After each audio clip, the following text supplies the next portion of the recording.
Hello, my name is Michelle, and you're listening to Profit is a Choice. On the podcast today is Cynthia Bleskachek. Cynthia has been doing upholstery professionally since 2001, and before that, she grew up making buttons and pulling staples in her mom's upholstery shop. Her journey has cultivated a deep love and appreciation for the character and quality of older furniture. In a market that seems to be overwhelmed by disposable options, re-upholstery provides a viable alternative. The Funky Little Chair, Cynthia's company, began as a Facebook blog of sorts, providing bits of education from whatever project was on the horses in her upholstery shop. And in 2016, Cynthia opened the Funky Little Chair in order to focus on hands-on education for hobbyists and aspiring professionals. Cynthia is a member of the Professional Upholstery Association of Minnesota and currently serves as chair to their education committee. She taught at the 2018 Custom Workroom Conference in Spartanburg, South Carolina, and she is a teacher for Workroom Tech in Tryon, North Carolina. Cynthia and I have become fast friends by talking over the phone, meeting at CWC, and again sharing for this podcast. We get so excited in our conversation that we almost forget that you all are going to be listening in, and we just about talk over each other. You know how it is when somebody you're talking with about a shared passion, all of that excitement and joy takes over and you can just feel it. I think you're going to feel it when you listen. I love the heart that Cynthia has for this sector of the interior design industry, and I really love that she's actively working to save it. After this podcast, you might just be on the journey with her. Enjoy.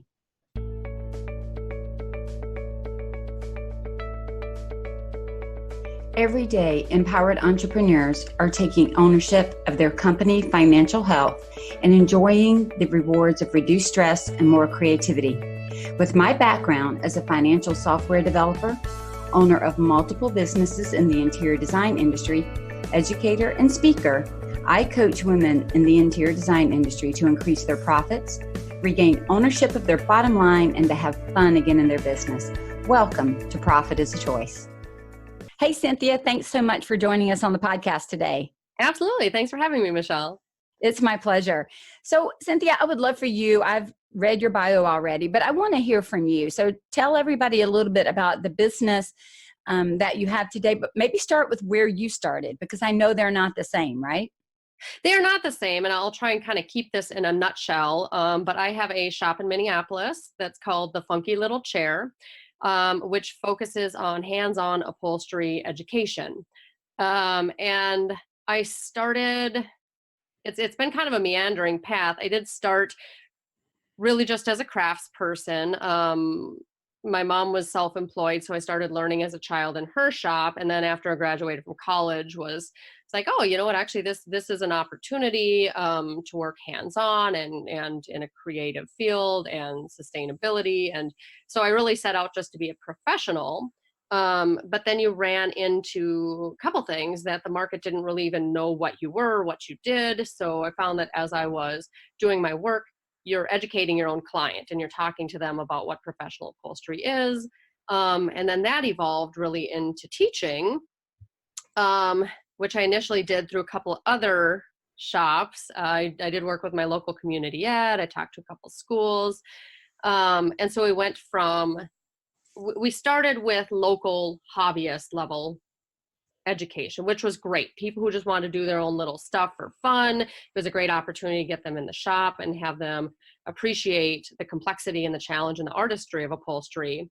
And then we sort of hit a wall of going, well, that's great, but what about the people who really want to transition to being professional? What can you do to support them? So that's sort of the next thing we started to chase. We'll go, okay, what can we do? Because we have professionals retiring in mass, and what can we do to support the new professionals' journey into the field? So that's currently our focus. Is this year we're really looking at the professional end of our training and what we can do to flesh that out and make that more successful to more people. So your mom, was she a professional upholsterer and ran an upholstery business? Yeah, she was, and I think her journey is very familiar to a lot of people who are entering now, which is that she started home-based business. I think not necessarily sure it was going to stick or it was going to take, but she started with cushions. She had some sewing skills, and as happens, people show up with more complicated things and more complicated things, and it really evolved. It was clear that there was an opportunity to grow this path, but so she was started in the early 80s, self-taught without some of the online tools that we currently have, library books and trial and error. And she managed to build it to a pretty solid home-based business. And then in 2001, moved it to a storefront, which is when I was graduating from college. And she was making that leap, and I jumped on board and kind of saw, okay, I started to see the bigger picture. She started to meet more professionals. I was meeting them with her. So it organically grew for her into a career from sort of just that. And that's what I see a lot of times. I think our future professionals or current professionals are starting with a side hustle, with a hobby that either that they decide to lean into for whatever reason at whatever point they see an opportunity for that to be a real job and they take that leap. So I would agree with you that I think that's the way many start, regardless of, my listeners are upholsterers, workrooms, designers. And I would say I've seen it in all of those areas. Designers from the standpoint of they design their home, somebody looks at it, says it's great, they enjoyed the process. mm-hmm. And they branch out. I started my workroom because my neighbors rang my doorbell with fabric and said, make for me what you have in your house. And the same thing happened is, people started coming, and then their aunts and their moms and everybody else started coming, and it got more and more complicated. And then I see the same thing, for upholstery. So you made a comment.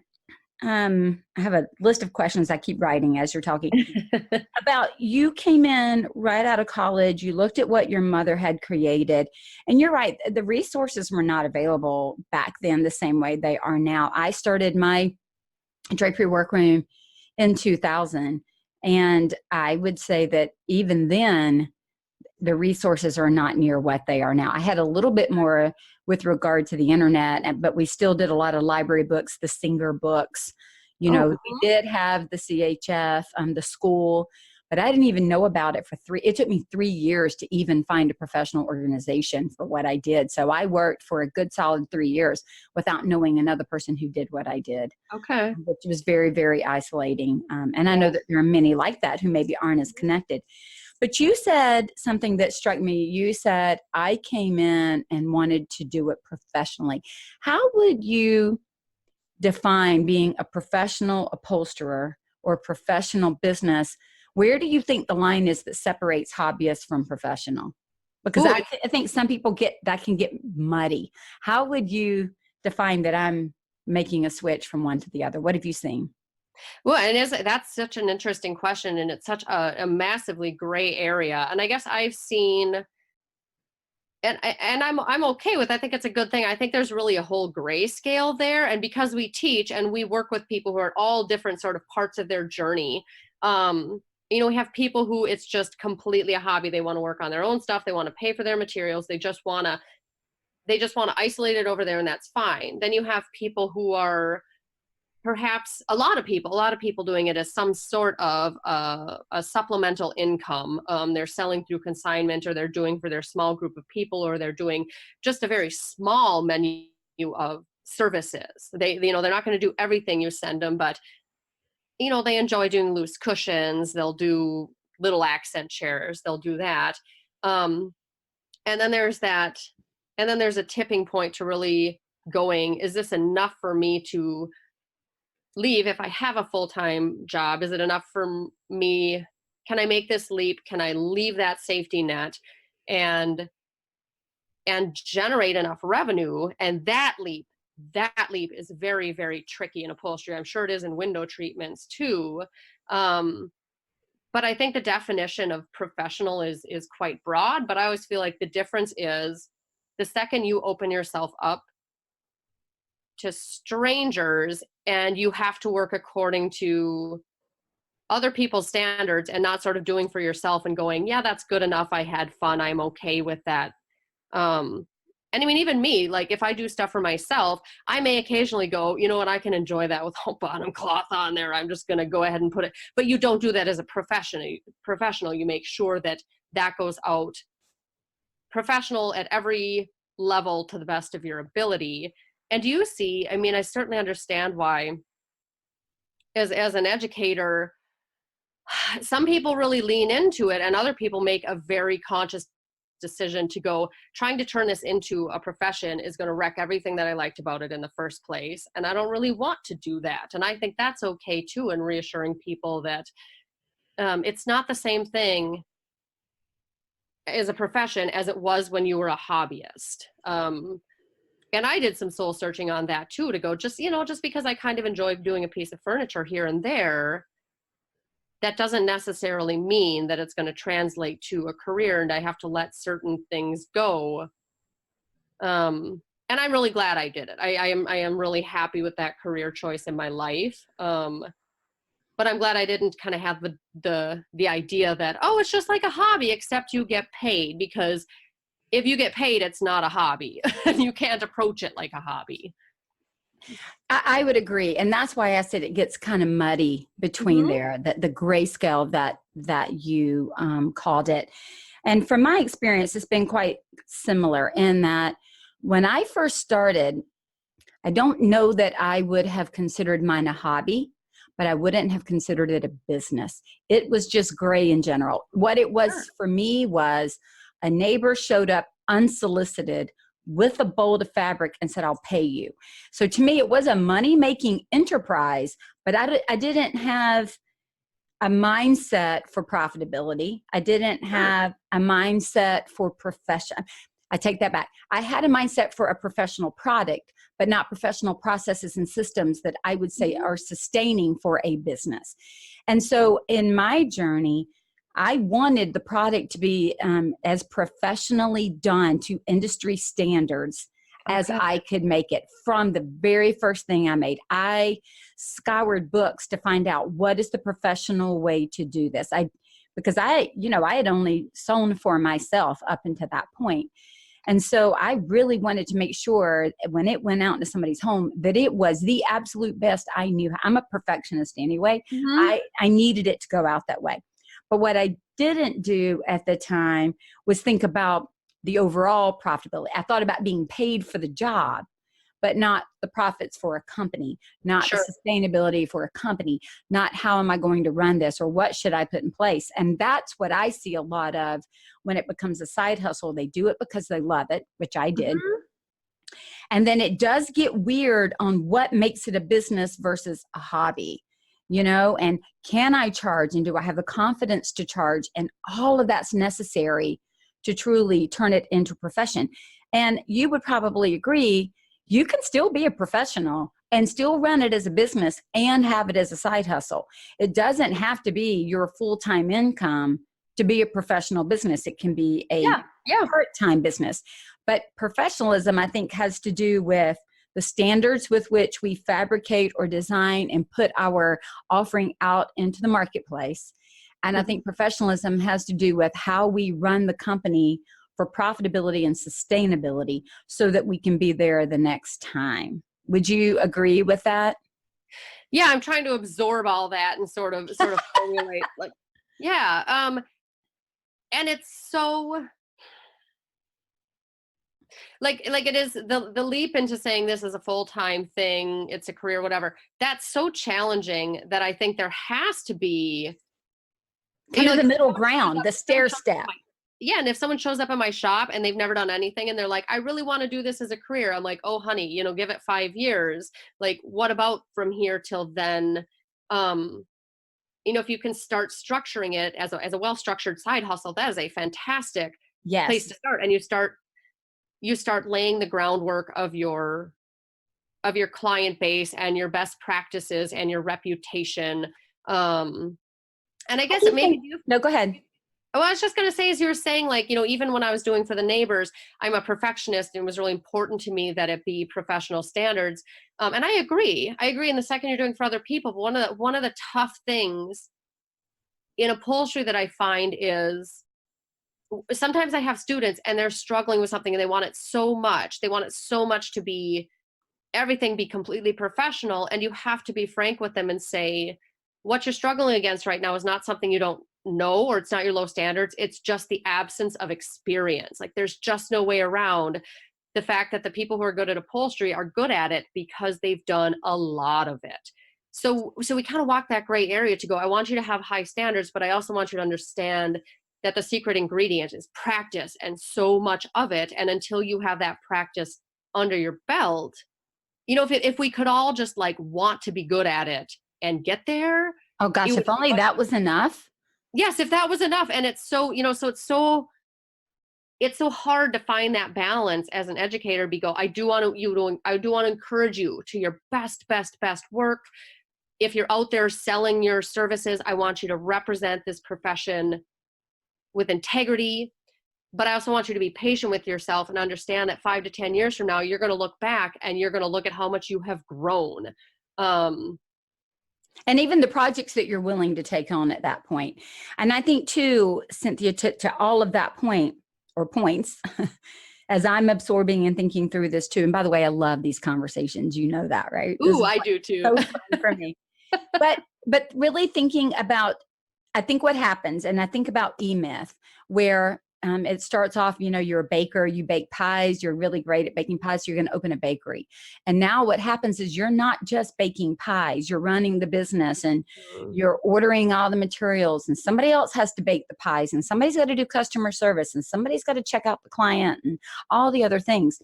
And I think when we are thinking, let's use upholstery. I've done a few upholstery pieces for my home. I think I'd like to turn this into a business. It's really with the forethought of, it's not just mastering my trade, but it's mastering business practices and principles. And they are two different things. And they both have to be learned, not just from education, but from experience. They absolutely. Oh, sure. And I think that's why years ago, and I certainly wish we had more of them today, apprenticeships were so important, because you could learn from a master 2, 3, 5, 10 years to learn the trade. Then you learn the business and go out on your own. And I would say we are blessed in that we have a very entrepreneurial country where you can one day put out a shingle, set up a website, and you have a business. I did that in air quotes for those that are hearing only our conversation. And that's great, but it also can be detrimental to a trade that needs that hands-on experience to really be professional. You're absolutely right. And it almost has become, I think that people start out with the love of that upholstery piece, and it is a huge change for the upholstery community that in the past few decades, we've made a huge shift from being able to say, you may be able to just be a good upholsterer and have a job. There may be a shop out there that's looking for you to just be good at that component. And increasingly now it's like, well, you also have to build the house you're going to work in. You have to create the business to employ yourself. And that is a whole different kettle of fish. And perhaps a lot of people walk into that somewhat unwittingly, because you sort of tip into, like, neighbors showing up with projects, and you're like, well, I don't know, okay, let's go ahead and do that. And people have all kinds of feelings about whether or not people should do that. But I guess I feel a little bit like that is how that's kind of how our country works. If somebody shows up with a check and a project, you're not beholden to anybody to turn it down. But how then it gets much messier to try and catch those people as they're swimming and go, hey, and like you said, it was 3 years before you even were aware of certain resources. So we can't assume that we're getting people from day one and training them from scratch. We have to kind of go, okay, let me pluck you out of there. Let me try and find you and help you. And most of our new professionals, they can be so isolated, and they certainly don't have the opportunity to work under seasoned professionals and to learn from the wisdom of their mistakes. I mean, I think you're right with business and with clients. I mean, a lot of stuff that I do better now is because I walked into it, face first and just Sure. slammed into a bad client experience, or and I wouldn't want to go back. Goodness, I wouldn't want to go back and repeat it. But you probably learned a lot there. Yeah, and how else were you going to learn it a lot of the Yeah. times? You have policies every time, and I do try to go. I always try and go when I teach, when people are talking about, and do you have this? A lot of times people are crazy, and this client this and that client that, and I always feel like, okay, once you're done kind of getting it out of your system, what you really have to do is go, what could I have done better in this Yes. exchange to not walk into this situation, because you don't ever get to control how other people really are going to act. All you can do is really steer that ship and protect yourself, and you have to look at what you can control from your end. And so every time, and thank heavens it hasn't happened too much, but when I do have something kind of go awry, or it wasn't profitable, or if something goes wrong, I always try and kind of like afterwards step back and digest and go, okay, what do we do differently in the future to not have a repeat of this negative experience? Yes. And I do think that if I had known, and it's not that I didn't know. So let me back up and rephrase that maybe. I had a business degree and had worked in corporate, but I had never really stopped and did that for 10 years, but I'd never really thought about breaking all of those business principles down into a micro business, which I wasn't even a small business. I was a micro. I was probably micro business in the grand scheme, because I think small business is 5 million and under. I was micro.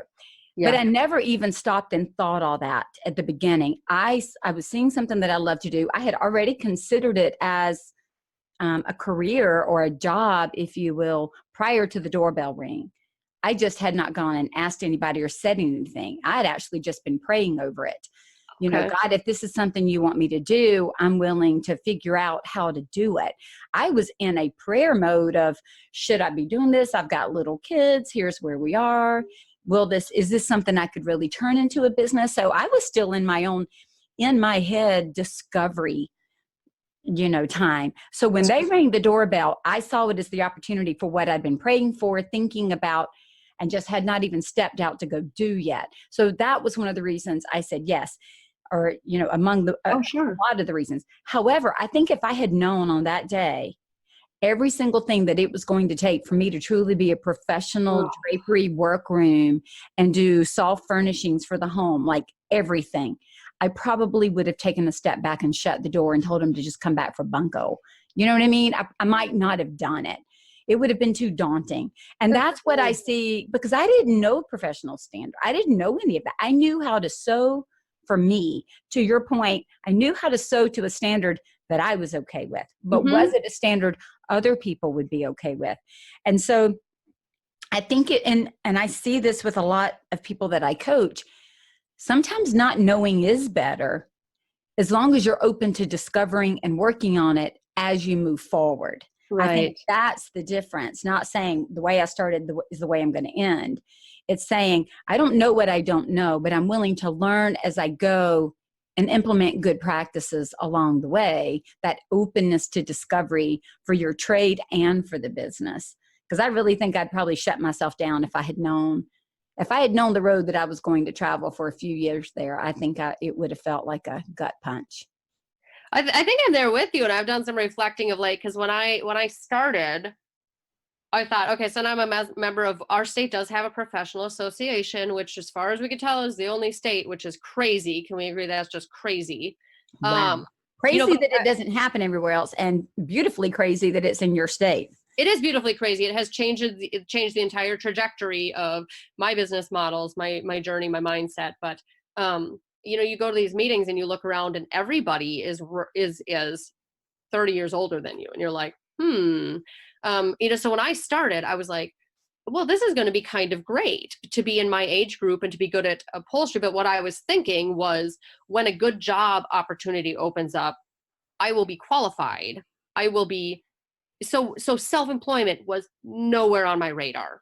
I did not, that was not something I saw for myself. And if I had known that was where my journey was going to lead, I never would have started. And so maybe ignorance is bliss, but I I worked so long just thinking, well, I'm going to be standing here when shops are looking for a qualified upholsterer. But what the reality of what happened was that a lot of our larger shops just, larger shops are very hard to sustain. And the ones that I did work in, you could see that, like, okay, well, the owner is going to retire. So either, like, I'm going to come to the end of this road, and either I'm going to have to buy their business, or I'm going to be back out on the street looking for a new job or starting my own business. So then, So you were preparing for a different future than what you ended up.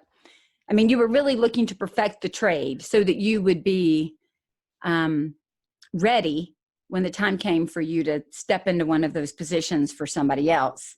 Yeah, I wanted to be good at the craft itself, but I didn't see a road where I could just do that. And as you say, then all of a sudden you're looking at being an entrepreneur, and some of that stuff actually takes you way out of your craft, because you're like, okay, first I got to get the work in the door, and I have to have the communication, and I have to have some place to work. So now you're actually taking time away from the development of your craft just to ensure that you have a place to work. So it's been an interesting and messy journey that, as you say, maybe I would have just shut that door.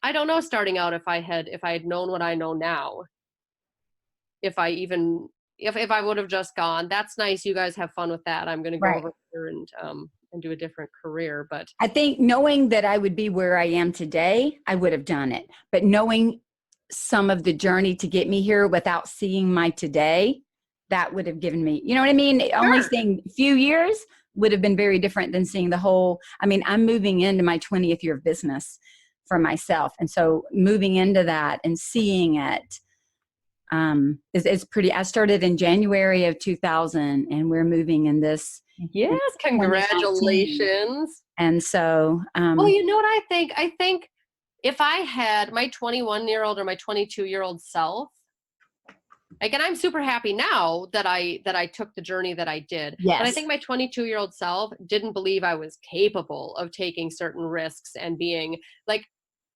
I think at that time I was really fear driven, and I was like, nope, I don't want to take risks. I don't understand business. I can't do those things.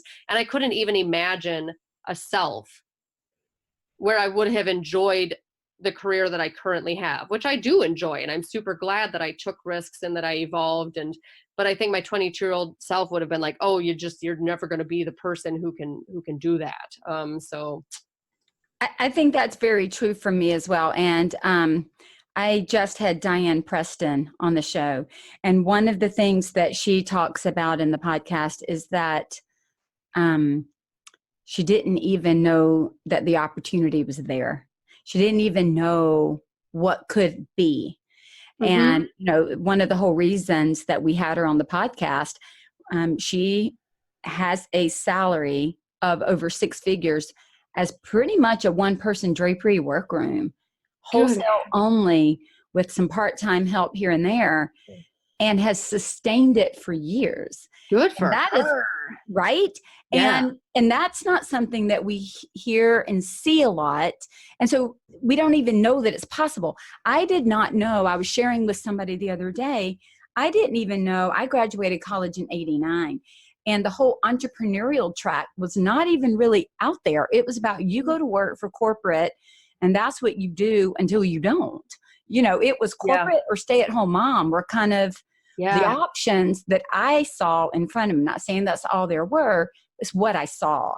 Sure. And even when I started the workroom, like I said, I didn't know anybody else who did it. So for 3 years, I don't know where I thought all these draperies came from. But I'm over here sewing, thinking I'm the only person who's doing it. Don't know another soul. Wouldn't have even dreamed that my life would be where it is with the business that I have today. I couldn't even see it. I didn't even understand that it was the possibility. And so there's a quote that says, dream big, because 50 years from now, you'll wonder why you thought so small. And I think that's true. And so now I think even seeing, maybe in retrospect, what has been possible opens me up to even think what could be possible, like to even really think bigger. And I do think that part of our age group, we're similar in age within a few years. I do think that some of that is kind of where we didn't know it was possible, but now we're starting to see it. We are, and I think it's so I It's love to be exciting. it is. It's very, and it's inspiring and it's invigorating. And I have to remind myself sometimes too not to get really frustrated with some things that aren't there. And the upholstery community as whole has really lost a lot of resources and a lot of the ways we used to do things. And it can really be tempting to get bogged down in that. But then you look at like, oh my goodness, when I get students in who are already, they are entrepreneurial minded, like they already see the possibilities, while I'm sitting there going, well, I don't know, the new ways that we can have these micro businesses and the tools that we have for doing them. I mean, it's wonderful. And I frankly, even though I know it's not that long ago, I just can't even imagine trying to be a workroom professional before the days of the internet and social media and target marketing. It's just all the tools that we have, and video content, YouTube. Like it's like, how did we ever do that? How was that even possible? How So was it sustainable? But they did. They really did. oh my gosh, we think about like things like phone trees. Good heavens. I Good remember heavens. that. Every once in a while I'm trying to coordinate with someone who doesn't have an email, and I'm like, oh, this is impossible. How do you ever plan a Function. social event with someone who doesn't have an email? It's impossible. So let me ask this. I want to turn our conversation just a little bit Mhm, because um, I know that you have such a heart for the upholstery industry as mhm, a part of the umbrella of interior design. mhm. You know, interior designers can only design and sell furniture that's been fabricated and put together. And we Yeah. also know, right? So we all, we're symbiotic. We all need each other. Mhm. But we know that the sewing and the upholstery, oh my goodness, I went to a meeting a few years ago. Our tile people, our brick masons, our tradesmen in the United States are diminishing. Yeah. They are, it's bad. I mean, it is a really big issue that Mhm. everybody, and not to go off on the tangent of college only, everybody thinks you have to do college. We are really losing that tradesman, and they are necessary for the infrastructure of our entire life. And so Mhm. just pulling it down into the interior design piece, you've got your wallpaper hangers. My goodness, you're like booked out months to get a wallpaper hanger to show up somewhere. You constantly see online begging for installers. I see workrooms and upholstery firms begging for people to come in that they will teach. Please let me teach you. Please do this. What do you see specifically to the upholstery industry? What is the biggest threat to that industry right now? Oh, Would you think it's talent? no, I really don't. I genuinely Okay. do not think it's talent. I think the biggest challenge is that most of the upholstery aftermarket work that's out there, um, it takes years to get somebody to the level where they can do it skillfully enough and quickly enough to be profitable. So I think, and I had a freak out last year, because you started to look at the experienced people we were losing and the people who are just starting to come in, but you're like, it's going to be years before that bread So is it's that gap. It's the expertise gap. the expertise gap. And the fact that we haven't, at least in Minnesota, and I think we're not I think this is a national situation where we haven't been starting people in that pipeline for the last 15 years. So there's just so few people kind of in this pinched middle.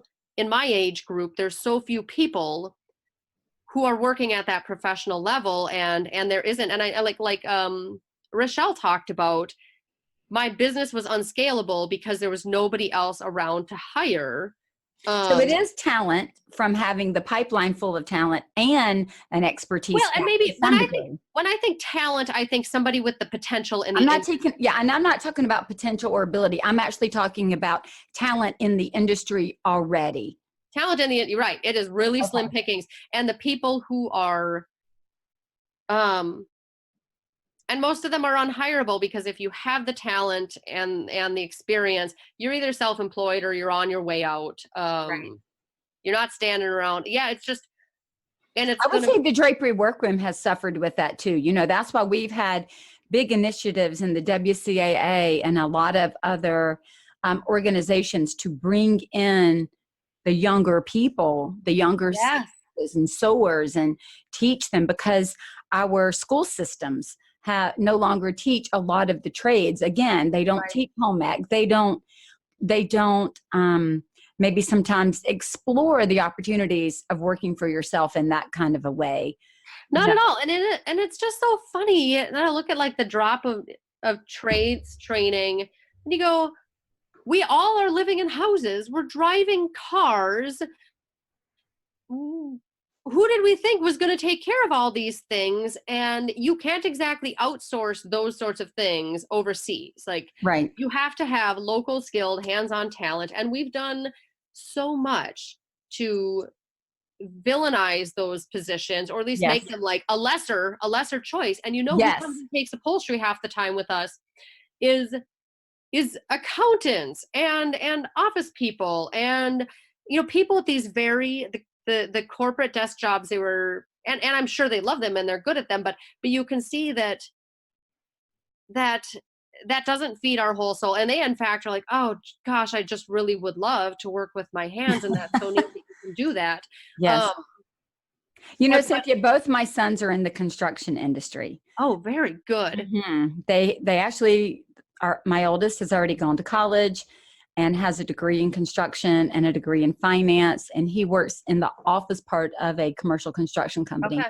And my youngest is wrapping up, getting ready to move into senior year, and he is more of the hands-on in the construction industry, commercial, and they love it. And when we were talking to them about what they wanted to do, the youngest was like, I want to use my hands. That's where I'm comfortable. I want to build. I want to take an idea and make something. And I'll say that, we've had discussions about how certain jobs are perceived, even with a college education, how in our country we perceive blue collar, white collar. You're not working hard because you're behind a desk. You're not working hard because you're in the field. You know what I mean? All those You're right. that are not productive in general, yet we need every person in every position. And so I really love what you are doing, even in your, with your great influence in the upholstery industry, but even in your small neck of the woods, is to say this is a viable career and there is a way to scale it. And I, like you, really appreciate Rochelle making a comment about the difficulty of scalability. So it's not that it can't scale, but it has to be with great intent and lots of forethought. It's tough to make that happen. And I liked, and Rochelle and I, we have had our own conversations too, because and I love her. She's so passionate about encouraging her young designers to use reupholstery as an option instead of buying new. And as we've messaged, I said, but as like your wallpaper hangers and your tile people said, your designers can't use workrooms that aren't there or that aren't accepting new clients. So you have this double-edged sword of like trying to educate the market to go, hey, how about you and for me, I'm very passionate about reclaiming, reusing what we have. To me, like I would never, if the only way to be a professional upholsterer was to make new things, I wouldn't be an upholsterer. For me, I'm just like, stop throwing stuff away. Like you have good right. And I think part of the way that we in our consumer-driven society, we have gotten to where everything's throwaway.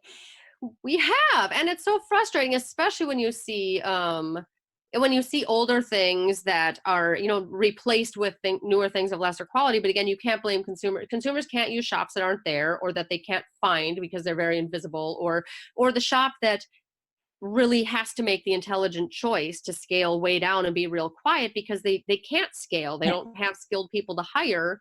So it's this sort of like, it's this gridlock pickle. So I am coaching an upholstery client right now, and she's a single person upholstery shop and does excellent, beautiful work. And right now, as we're recording, we're in December of 18, and she's booked until June of 19 already because of the amount there is nobody else in probably 45 miles of her. who Okay. does what she does. And she's just stacked with projects. And we've been talking about this balancing act of, while that seems like, oh my gosh, this is great, that is a heavy weight to know that you're Mhm. telling people is 6 to 8 months, because most people won't wait 6 to 8 months. They will throw the piece away and buy another piece unless it has Right. some type of sentimental value. And so we've been talking about, where does that line of, I'm excited that I have a funnel, where's the line that says now it's become pressure because I can't get it done? And where's the line that says I'm really great, I'm glad I have a funnel? And for her, we've decided that maybe 2 to 3 months is kind of where it's comfortable, that I've got this rolling 2 to 3 months. Yeah. But 6 months out feels weighty, very weighty, because if one piece goes wrong, you're pushing into 7, 8 months. Right. And finding somebody that you can bring in to start doing these things for you, certainly not from beginning to end, but there are things that we can offload. We can offload some tear down. We can offload cleaning up around you. There are other things that we can offload so that you can Yes. do what you do, and really trying to dive into what those things are specific for her. But I think that highlights exactly what you're talking about, is wanting to reuse pieces, not having enough.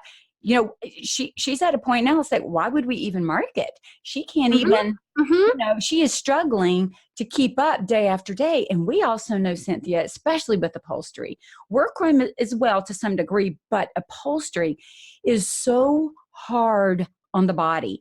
It is Yeah. so taxing on the body. I've had rotator cuff issues, both frozen shoulders, and mine, I know, was from the first few years of not having a pneumatic stapler, but a hand, just Oh gosh, that would. crazy stuff, right, that I did in the business that damaged my shoulders, and I'm still paying for it to this day. And I think understanding there's only so fast you can go as an upholsterer. You're right. I mean, you are really, and I'm astonished. I don't know.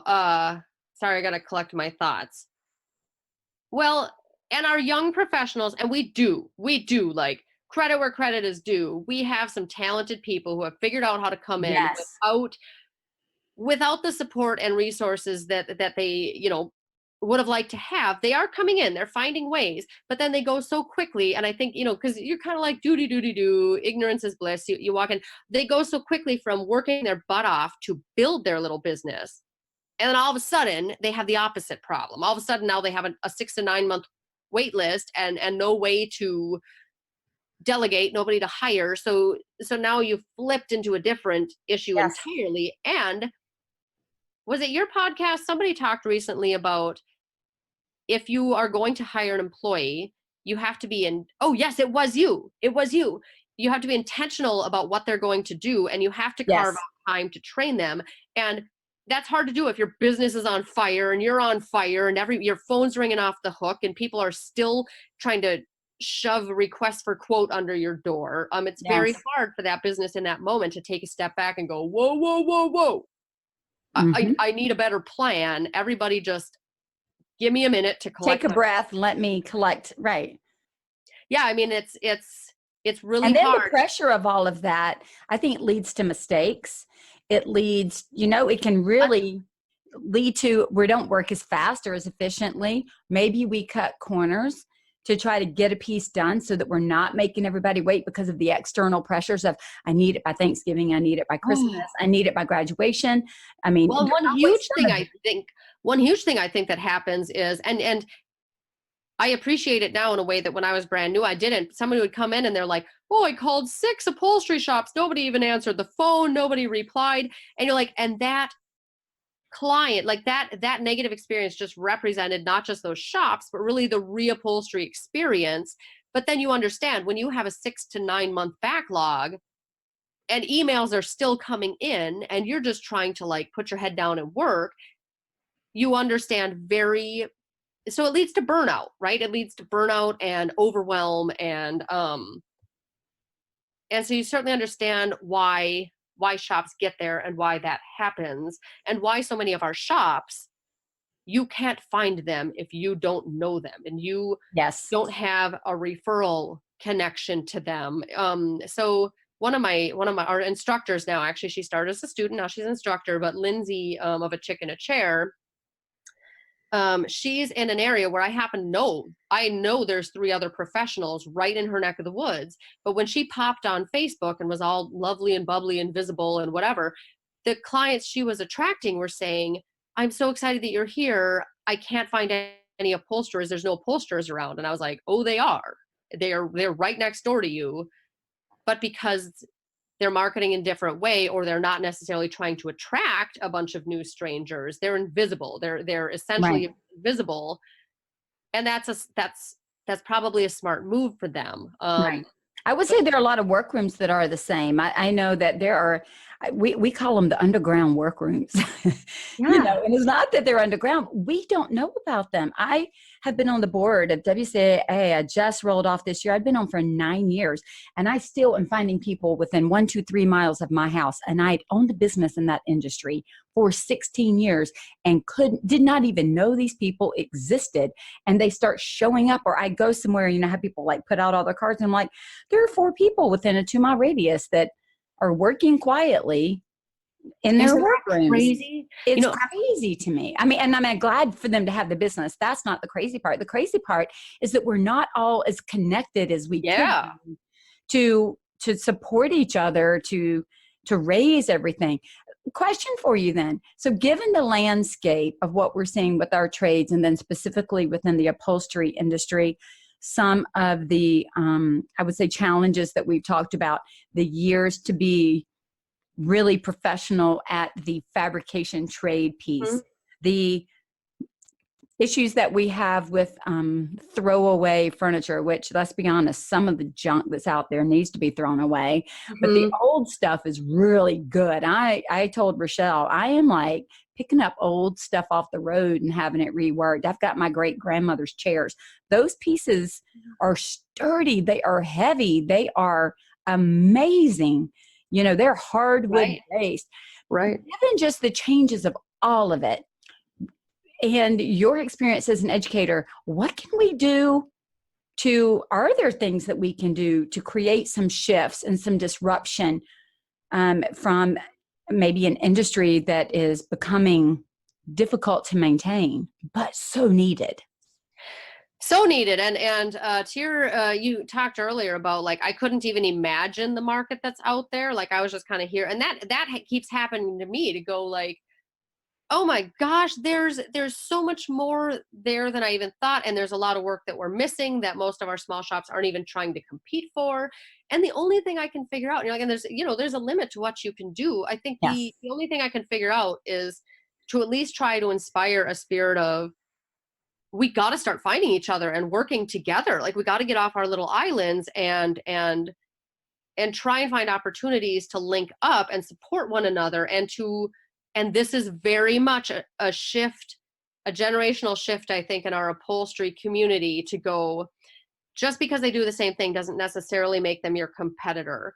And we are not stronger for ignoring one another or undermining each other, or in fact, quite the opposite. If we all are like, no, I just need to try and hoard, everything for myself, we're shooting ourselves in the foot. And we have for a long time. And I'm glad you said about in your area that there was all these shops you didn't even know about.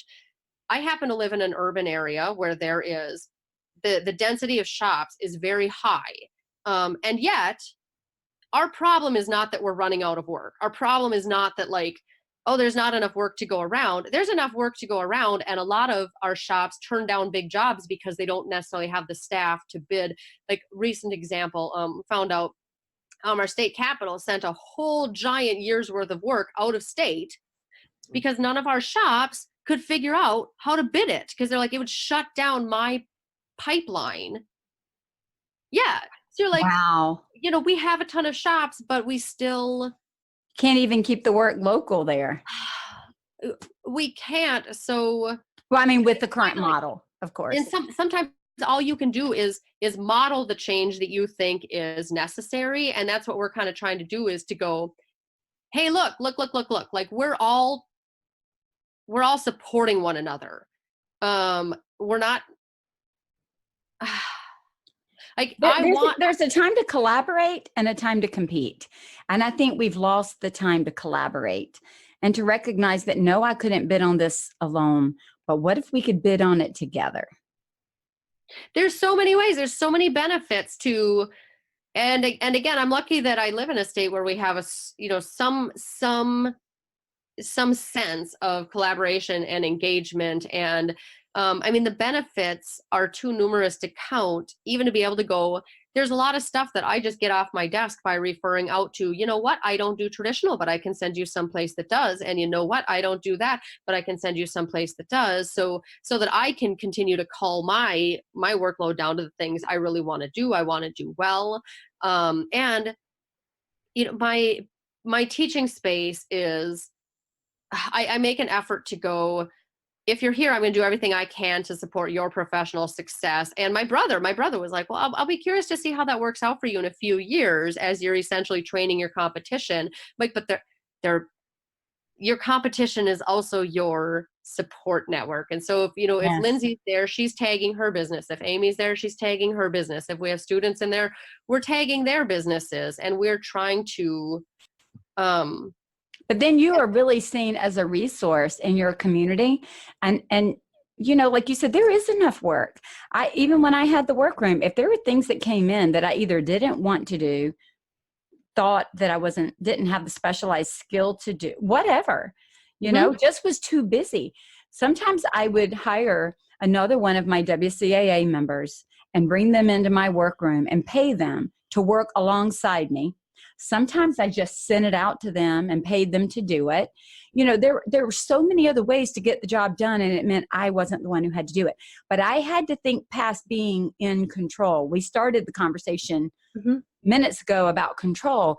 And I mentioned this even with Seal on the podcast that we just put out talking about year end.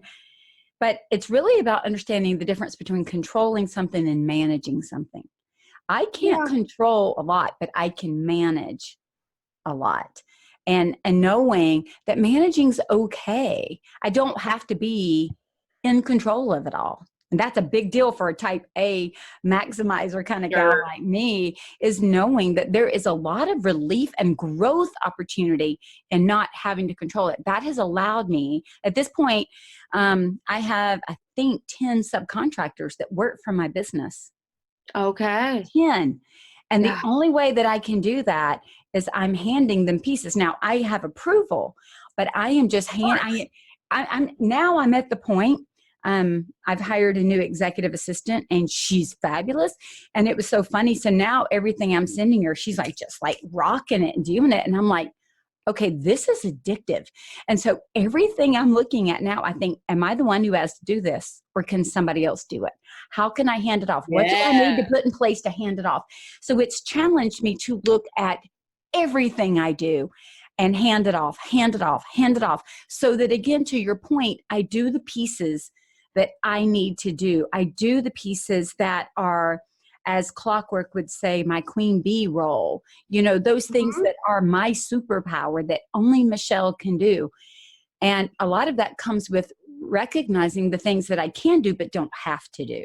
Yeah. And I think in the upholstery world, in the workroom world, in any of these businesses, the design world, anytime we want to hire or subcontract, it's really getting clear on how do we bring in the support system to help us, whether it's our air quote competition or an employee or a sub.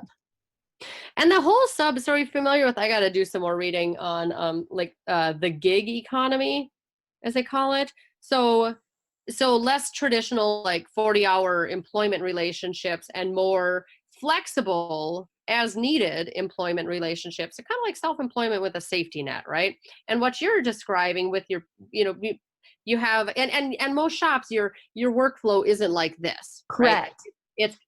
There's a bubble and you have a lot, and then it slims down, and then another big job comes in, and that added a month to your schedule. So a lot of what has happened organically in the Twin Cities is all these like sole proprietors with flexible work relationships with one another. So I have a great network of people who, when I was starting my business and I was like, I don't have enough of my own client work right now to generate the revenue, will any of you subcontract to me? And they were there at that door, and it was great for both of us because Yes. I was able to help them with their overflow, and I kept my shop open. But you do have to get sort of past that mentality of, and if I have a job, we will bring people in, and you have to get past that mentality of, is that a threat to my? These people are afraid to have somebody in their shop that might, quote unquote, steal their clients. But if you never, You've if you got to never open trust at yourself some up, point. yeah, Yeah, to you have to opportunities trust. to delegate and work together, then you're just going to bottleneck, and that's going to be that. That's going to That's be. all you can do. Yeah, you're stuck. To your point, but I have not, is the gig economy, is that a book? I think it's just sort of a business model work. It's a Okay. work philosophy right now. All right. I'm going to look into that. I haven't heard it termed that, but I thought that was interesting. If I do find a book related to it, I'll make sure to stick it in the show. I would love that. And because I think, two things that are happening, it just really is, from both ends, it's hard for upholstery shops to sustain a long-term traditional employment relationship. Either the shop can't afford it, or the person ends up leaving because there's no upward it's really hard. It's hard to maintain that. And two, when they look at millennial workers and the incoming generation, one of the things they do crave is, or so they say, and I hate to draw like broad generalizations, but some work-life balance, some flexibility, some ownership in that. Like, we don't want to just go be a cog in the machine. Yes. So it scratches some different itches to go, hey, here's another kind of way to, I thought that was really interesting. And I thought that was very probably where the upholstery industry is likely to go, is to go work or employment relationships like that, or relationships between shops like that. It's worked really well for me to have something more like that, flexible, because when I was even looking to hire employees to do different things, some of this, number one, like you said, the workload was up and down, and the skill sets were so varied on what I needed that I couldn't find one person who I thought could do it all. And so what I decided to do, so I have different businesses that I work with in different ways. I have a couple of businesses that I promise a certain amount of work a month. Like, I will promise to contract 10 hours a month with you, or I will promise to contract 3 hours a month with you. I have some that there is a steady, here's what you're doing for me, and it's daily, and here's what I'm paying for. I have some that are on monthly retainers, and they do whatever it takes to get the job done. I have some that are more freelance. So some months I need them to help create something. Some months I don't work with them, and I go back and work with them again.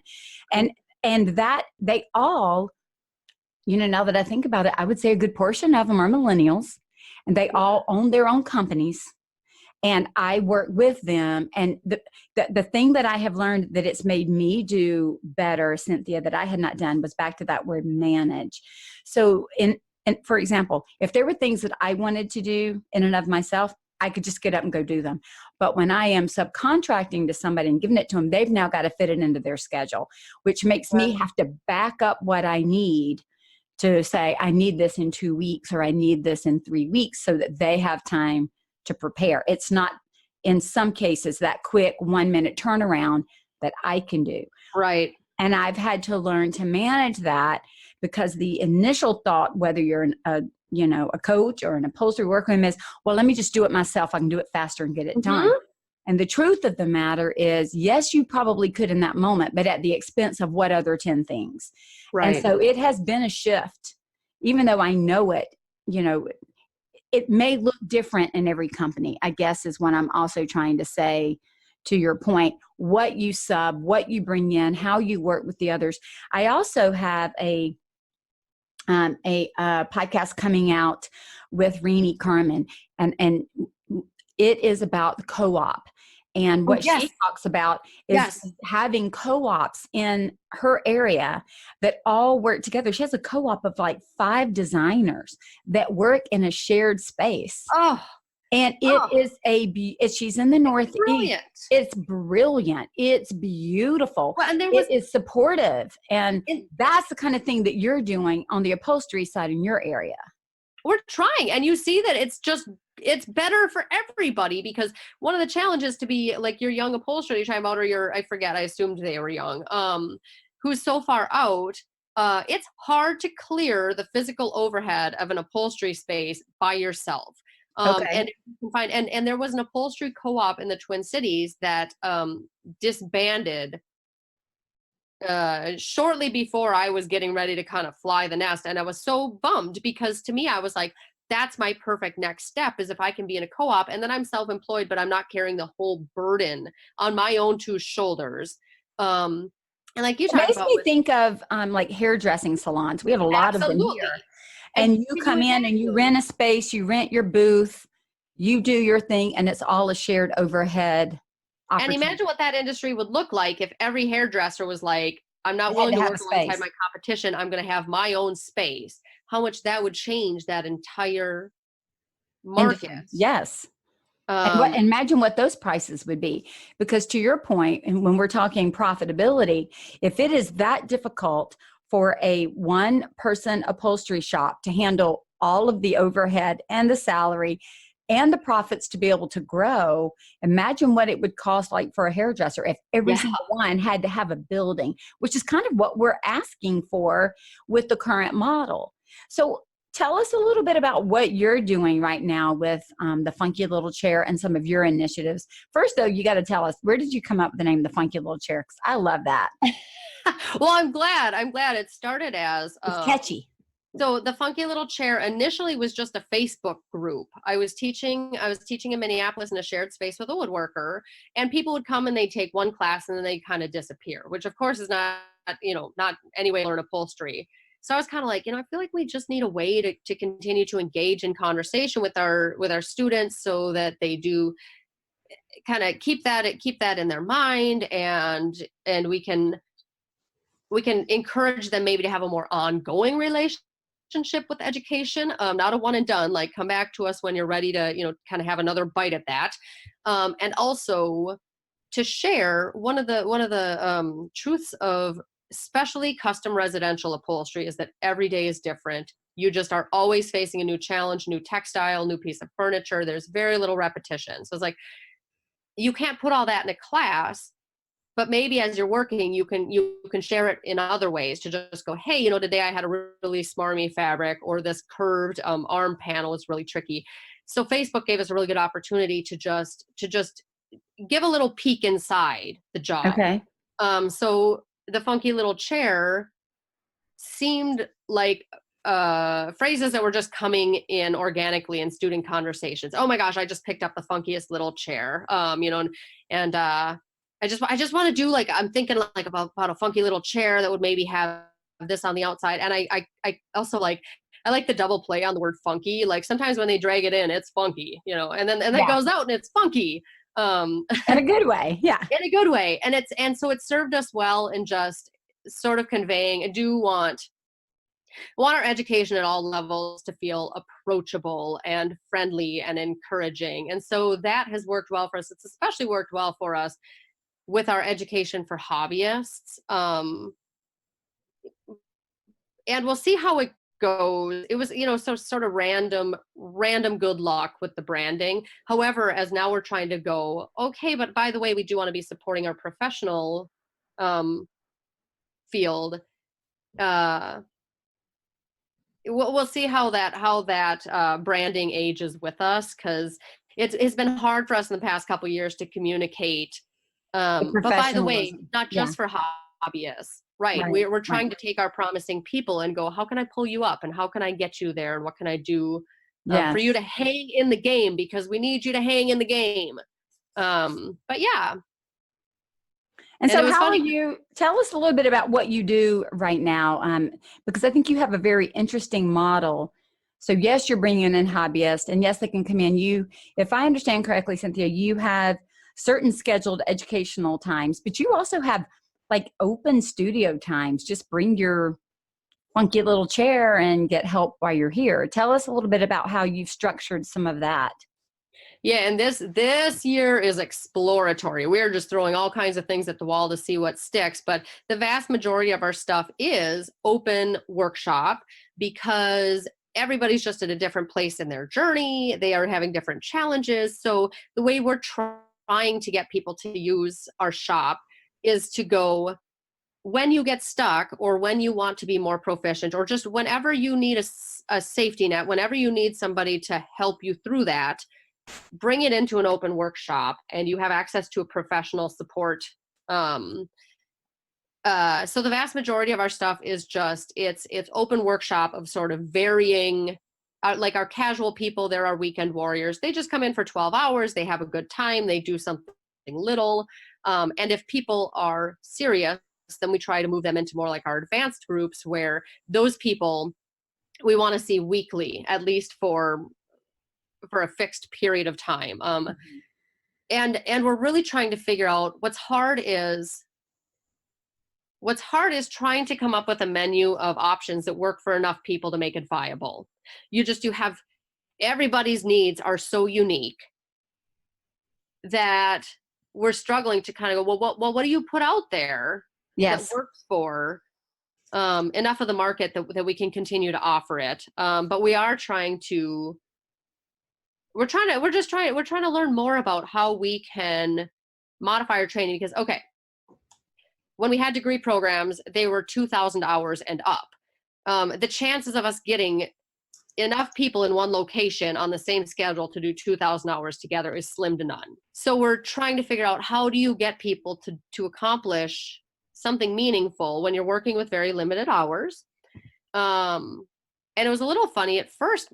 One of my first just goals was, I was like, you need a big enough funnel. You need enough people paying attention that you can fill your classes. It's sort of a niche market, so get enough people following that it trickles down and enough people actually sign up that you can run the darn classes. Well, then all of a sudden you have people who are messaging you from other states. They found you and they're super excited about you, but you don't actually have anything. I was like, oh, that's really great. I'm excited that you're excited, but I don't have anything to actually sell you, because all our classes are designed for our local market. So unless they threw their chair in the back of their car and drove across country, you're kind of out of luck. I'm just sort of attracting a consumer that I can't serve. And even if they do, and sometimes they are willing, like, oh, super great, you're willing to come here for a class. What on earth do I do with you for 12 or 20 or 30 hours, knowing that you're going to go back there and we're not going to be there anymore? Right. Which is why we started to add. So we're trying to figure out how we can help people have sort of layered resources. So we're doing a lot with what's called a flipped classroom, which is basically watch the video first, then come do hands-on. Instead of coming here for the in-person class and doing it for the first time brand new, to kind of give people tools where they can come very prepared for a positive, productive learning experience, because that really changes our ability to serve that larger population that may be traveling, or maybe isn't even thinking about traveling right now. For now, they just need that online resource that can support them in their workroom, that isn't anywhere near Minneapolis. But even our local students, I think that's maybe a misconception. Even our local students, we don't get them as many hours as is ideal. We're not getting them cradle to grave, start to finish. All of them are working with less hours than they need to be proficient. So we need them to come prepared to class. We need them to do what they can on their own and use us as a resource when they're stuck, when they need the instruction. So it's a little bit of a retraining for us, for our student body, for everybody who's struggling to learn upholstery when they don't have access to the old ways that we used to learn it. And as you say, like apprenticeships, they were as a formal apprenticeship in Minnesota was 6,000 hours with one shop. Wow. That's a crazy long relationship. Well, if you look at 6,000 hours, and don't they usually say we're around 2,000 hours a year? That's 3 solid years. Yes, you bet. And that is, to me, that is a very fair estimate.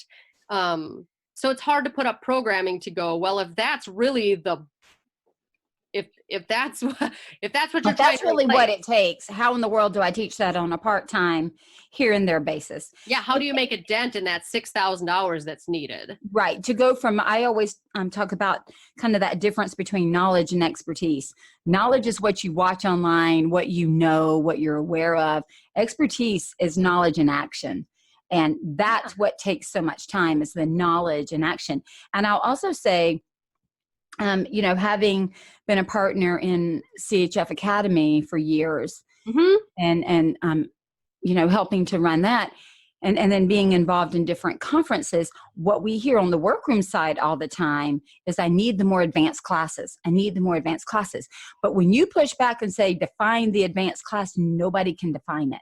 Yeah. Because Yeah. for each workroom, just like for each upholstery studio or each designer, they're at a different place in their learning process. And so what they might consider advanced for their market and their offerings could be very different from what someone else would define as advanced for their market and their offerings. And so finding that magic pill of education is not easy. And I've even started doing the flipped classroom on the business side. So I have online training for the better business coaching. I have online training for understanding your financials, for passion for profit. And I have my clients do that work, watch those videos, download those documents, fill out the paperwork, and bring it to me. And now let's go through it, because we can get there faster if you do the pre-work, pre-understand, take your time, dig in, and then bring that learning to me. I can move it from knowledge to expertise faster than if I had to introduce it. Isn't that funny? And I think there's sort of this idea that it's either that online is a replacement, and it can be if that's what you have to do. That it can be used as a standalone tool. But when you view it as, how can we use this in combination so that yes, you get more bang for your buck on the more expensive piece, which is the in-person. How can this support what happens over here? Oh, now that's like disco. Right. Now you're Right. talking. And are you And it's familiar? actually less expensive, because I've got some clients, right? There are some businesses that can take one of my online courses and they get it because they have a certain amount of information already coming in. They get it. They may not even need to talk to me. That might be all that they need, or they need help with one piece. Other people may come in and need help with the entire thing, but it allows them to invest their time, effort, energy, and money at varying levels to get what they need out of it, which is the same thing that you're describing. Absolutely. Well, and I think we our first year in our physical space, you had people who they knew they needed more, and you're like, okay, well, we can't make we can't make the hands-on any less expensive. It is an expensive thing, and if you are going to do all your learning in that space, this is going to cost everyone a lot of money, and I can't bring that down. Like, it just is what it is. But what I can perhaps do is give you better resources so that you don't need to do all your learning in the most expensive part of my funnel. And I know, and I'm happy to try and figure that out and support you. But what I can't do is go, well, you're going to need 6,000 hours and let me make it $1 an hour so you can afford that. That's not viable. And are you familiar with kind of a spin-off of that? There's a low residency model for education, which is like, and I know because Amy, our instructor, was looking at an art master's program that was low residency. So you did a portion online, and then you went off for 2 weeks to do the physical portion in a university. And as you say with the flipped classroom, it's how people are already learning. They just may not have a name for it, and they may not know that you can really successfully lean into that model, and that it's not a lesser model. I mean, these are good higher level education programs that are going, you don't need to physically be at this university to do all your hours. We can blend this. My son in college is his next semester, out of 6 classes, 3 are online, even though he's sitting at the campus. And so he's half time in the classroom and half time on his own. And, my husband and I were kind of like, well, if he had all of them online, he didn't even need to be at campus. He could live at home and do it that way. And so I do think we're seeing, even in the higher education, we're seeing a lot of these changes where you go and do the work and then you come in for a weekend, or you come in for multiple weekends or 2 weeks, or, whatever that time Absolutely. looks like to get it done. Right. Yeah, and so smarter, not harder. Yes. And I love your point. It's not a lesser education. It actually, from my standpoint, it's more about efficiency, and it's about learning it and understanding it. And I found, even when at CHF, we would teach the upholstery classes, what people really wanted was they could learn online from a video how to do some of the basic pieces. They really wanted to know those tiny little curves and all the funky, weird piece. That's what they wanted to Yes. know. They wanted somebody to look at their work and say, yes, that is professional, or you need to get that stitching closer, or you need to do this, or that's what they really wanted to up level them, not teaching them just how to cut out an arm. Those kinds of things they could learn by watching online, right? It's those tweaks to make it really professional that they need another set of eyes to look at and to help. There's always that like layer of comprehension and refinement, and you cannot get there the first time somebody's seeing a skill. And I've really enjoyed the evolution of our programs, where very often we're teaching people things they already have the broad strokes. It's not the first time they're doing it, and they are not even necessarily sure what they can do better. But you're seeing people like, so we're doing our May retreat as a wing chair, and we are kind of like, we don't want to see, well, we'd prefer to see you if you've actually done some wing chairs. If you're thinking, I've already done a wing chair, I don't need this class, that's actually, we'd like to catch you after you've done it a few times, because you're going to come in with some sense of what's going on. You're going to be at that stage where we can really go, now let me help you kind of add that last 10% that's really going to take you into efficiency and professionalism. And I mean, and that has been our students kind of teaching us that a lot of times they come with things they're already sort of doing and they want to do better. Right. There's such a sweet spot in there for education. um yeah, there's something there. And as you can, if you can encourage people to embrace that sort of learning model. And even CHF was arguably um a low residency model, right? Because people were traveling there, they weren't intending to stay there for a full 18-month program. They were doing what they could on their own, coming in, boom, get the content and go back. And can Right. you imagine if CHF at that time had even more access to some of the online tools that they could have used to really Right. support what was happening in the classroom, because the classroom is expensive. That's right. So, Cynthia, what are you doing to put profitability, or what are your big profitability plans for the next year? Oh Your business. lordy.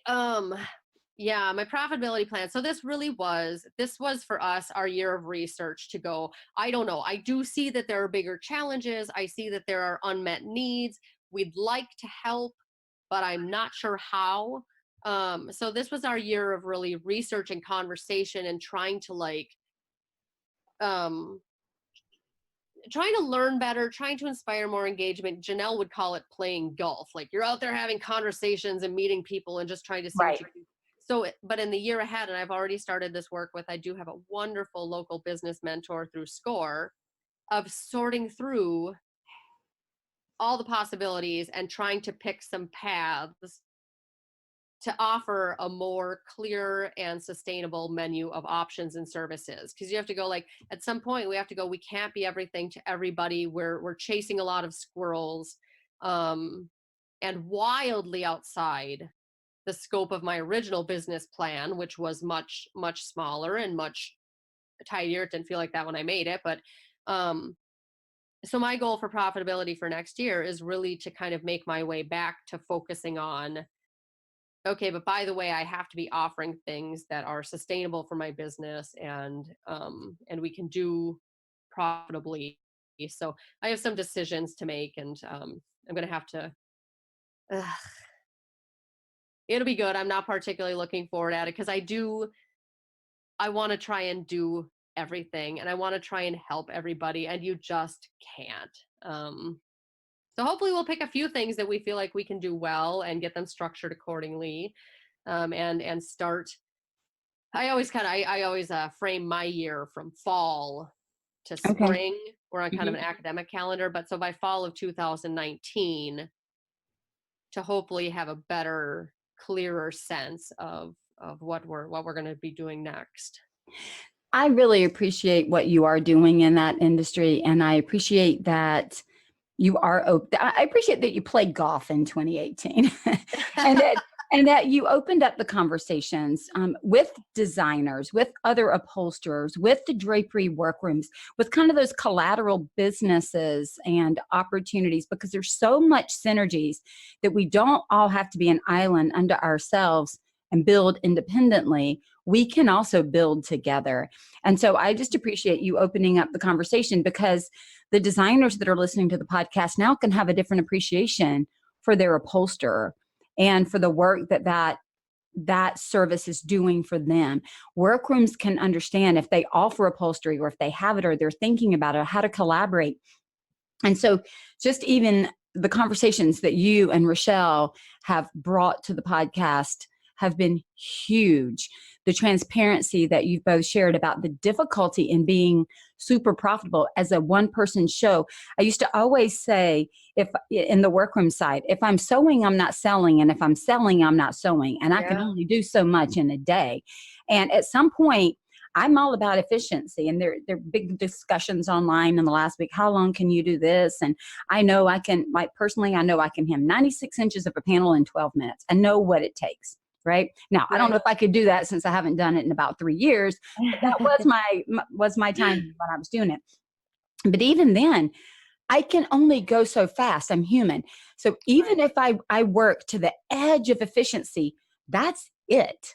There is no more to give, no more to be done. And so that does create a different mindset as you're building and scaling a business, right? The same thing for me as a coach, I have to think about. If people want to only talk to Michelle, if I've set it up that I'm the only person they want to talk to, there's only so much I can do. But if I were to set it up that there are other people that they can talk to, I can do more. And so there's always this balancing act, when we become the sole heartbeat of our company. There is one. I think back to when you were talking about the independent contractors and things that you have. What'd you say, 10? Did I get that right? Yes. I think when we look at things like the gig economy or these flexible relationships, if there's a downside, it's that it is very messy, and you do have to discover the right people, and you're going to have people that don't work out, and it's a process. But it starts with knowing who's out there and knowing each other and having your golf conversations and just having the opportunity to. You can't work with anybody that you haven't connected with and that you don't know is there. So it starts. I think it all starts there, with people even actually discovering each other and keeping their mind open to ways to work together. And I'll say, now that I've started doing that, my awareness has grown. Oh, you do that? I can hand off that. I mean, it's just like once I got started, the awareness grew. Didn't even know what I didn't know. And you can't so much, I think you can't go in it too rigidly going, well, I need to find exactly this kind of person. Right.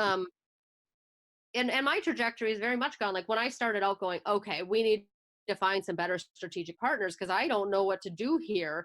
I didn't imagine Susan and the Custom Workroom Conference. I didn't imagine Craftsy or Grant Trick or the Workroom channel. Like I didn't even know what to imagine. But if you open yourself up to the possibilities and you're visible and you're talking, then people perhaps come into your peripheral that can help you do more, do better. There's something you were saying before that. I don't know, gone entirely. Yeah. Well, Cynthia, where can people find you? Where can people jump in? I know we're going to have upholsterers. I know we're going to have people that are interested. Maybe they're struggling with profitability. They're struggling with, their upholstery business. They just want to learn. How can they find you? Where's the best place? There's a few places. I'm active on Facebook and Instagram if you just want to casually follow through social media. I do have a YouTube channel. So we are working with some sponsors to put up some free educational content there. And we're almost to 1,000 subscribers. I'm very Yay. So that's all under the Funky Little Chair. You can also go to our website to peruse what we have going on for classes. Most of our stuff right now, most of our hands-on stuff is local because that's where we have our setup. I'll be at Workroom Tech in March. I do teach there a couple times a year.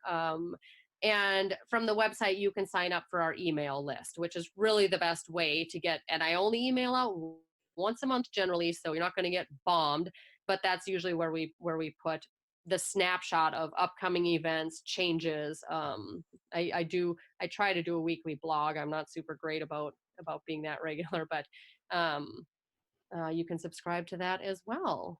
Excellent. Well, Cynthia, I really appreciate your time today. I appreciate your insight and your activism to help sustain and maintain an industry that we all believe is super necessary. So thank you. Well, thank you. And thank you for this platform. I was really excited to see where everything goes. Yeah, it's been a pleasure chatting with you as always. Thanks, Cynthia. Have a good day. You too. Thanks for listening in today. As you can tell, Cynthia is passionate about preserving this most wonderful trade of upholstery and of elevating the industry that she cares so much about. We discussed profitability in this podcast and how difficult it can be to have profitability in these types of business models. If you're interested in your profitability status, head over to my website, scarletthreadconsulting.com, and click the purple bar at the top to take the health checkup for your business. It will help you discover where you're solid and where you need to do a little work. Thanks again for your time to listen to the podcast. And remember, profit doesn't happen by accident.